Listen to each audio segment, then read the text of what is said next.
इलियास और साजिद बचपन के दोस्त थे। स्कूल से लेकर जवानी तक दोनों ने हर खुशी और गम साथ देखा था। लोग कहते थे कि उनकी दोस्ती मिसाल है, मगर जिंदगी कभी कभी इम्तिहान लेती है। उनके मोहल्ले में एक लड़की रहती थी जिसका नाम सबकी जुबान पर था। इलियास और साजिद दोनों चुपचाप उससे मोहब्बत कर बैठे। दोनों ने अपने जज्बात एक दूसरे से छुपाए रखे, लेकिन जब सच सामने आया तो दोस्ती में दरार पड़ गई। दोनों के दरमियान बहस होती रही, फिर लड़ाई भी हो गई। हर कोई अपनी मोहब्बत को सच्चा समझता था, लेकिन लड़की का फैसला कुछ और ही था।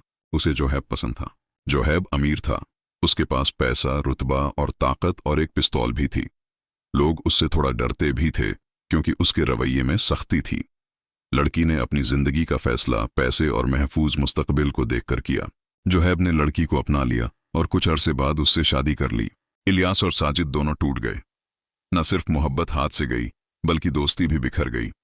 वक्त गुजरा तो उन्हें एहसास हुआ कि जिस चीज के लिए वो लड़ रहे थे, उसने उनसे सब कुछ छीन लिया। आखिर एक दिन दोनों आमने सामने आए।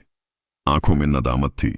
इलियास ने कहा, हमने मोहब्बत के नाम पर अपनी दोस्ती का कुर्बान कर दी। हालांकि तू काला है पर दिलवाला है। साजिद ने सिर झुकाकर जवाब दिया, और दोस्ती की कीमत हम दोनों ने बहुत महंगी चुकाई। लाखों रुपए, फायजा, ब्यूटी क्रीम जाया हो गए। उस दिन दोनों ने फिर से हाथ मिला लिया।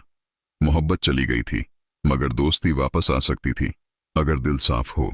कहानी का सबक, पैसा और ताकत सब कुछ नहीं होते। कभी कभी सबसे कीमती चीज वो होती है जो हम खुद अपने हाथ से खो देते हैं।